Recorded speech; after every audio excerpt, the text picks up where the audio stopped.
বিগত মার্চ মাসে বিসিবি সংক্রান্ত অন্য একটি বিষয়ে একটি রিট পিটিশন দায়ের করে রুল জারি করিয়েছিলেন।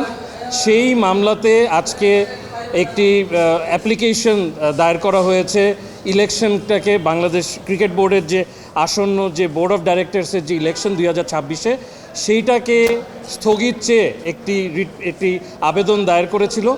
সেই আবেদনটি আজকে শুনানি হয়েছে এবং শুনানিতে মাননীয় অ্যাটর্নি জেনারেল মাননীয় অ্যাডিশনাল অ্যাটর্নি জেনারেল গভর্নমেন্টের পক্ষে এবং জাতীয় ক্রীড়া পরিষদের পক্ষে শুনানি করেন এবং আমি বাংলাদেশ ক্রিকেট বোর্ডের পক্ষে শুনানি করি এবং পিটিশনের শুনানি অন্তে সবারকে শুনে কোর্ট এটি বলেছে যে কোর্ট এই বিষয়ে এই অ্যাপ্লিকেশনের দ্বারা এই ইলেকশনে কোনো হস্তক্ষেপ করবে না, এই একটি আজকে সিদ্ধান্ত দিয়ে দিয়েছে। ওভারঅল রিটটি একটি ভিন্ন বিষয়ে ছিল।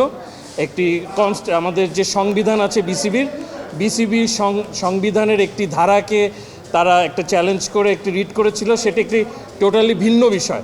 সেই বিষয়ে তারা একটি আবেদন এনে এই বিসিবির যে আসন্ন বোর্ড অফ ডাইরেক্টরসের যে নির্বাচন 2026-এ সেইটাকে স্থগিত চেয়ে তারা একটা আবেদন করেছে। সেই আবেদনের শুনানি আজকে হলো এবং কোর্ট পরিষ্কারভাবে বলে দিয়েছে, মাননীয় আদালত বলে দিয়েছে যে এটাতে কোনো হস্তক্ষেপ উনি করবেন না।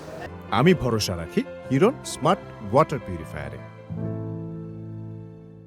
আপনারা জানেন যে বিগত 7 জন আইনজীবী জনস্বার্থের একটি রিট করে এই অ্যাডহক কমিটিকে তার বৈধতাকে চ্যালেঞ্জ করে একটি রিট দায়ের করেছিল। সেটি শুনানি অন্তে গত সপ্তাহে এটি খারিজ হয়ে গেছে এবং আরেকটি রিট হয়তো প্রক্রিয়াধীন আছে, সেটা যখন কার্যতালিকাতে আসবে আমরা সেটা ফাইট করব।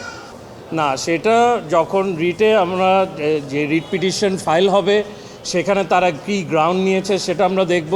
তবে আমরা মনে করি না, আমরা আসলে গত সপ্তাহে যেই রিটটা খারিজ হয়েছে অ্যাডহক কমিটির বিরুদ্ধে যেই রিটটা হয়েছিল সেটাও খারিজ হয়েছিল যে এটা আইনসিদ্ধভাবেই হয়েছে এবং আইনসিদ্ধভাবে হয়েছে বলেই ওই রিটটা খারিজ হয়ে গেছে।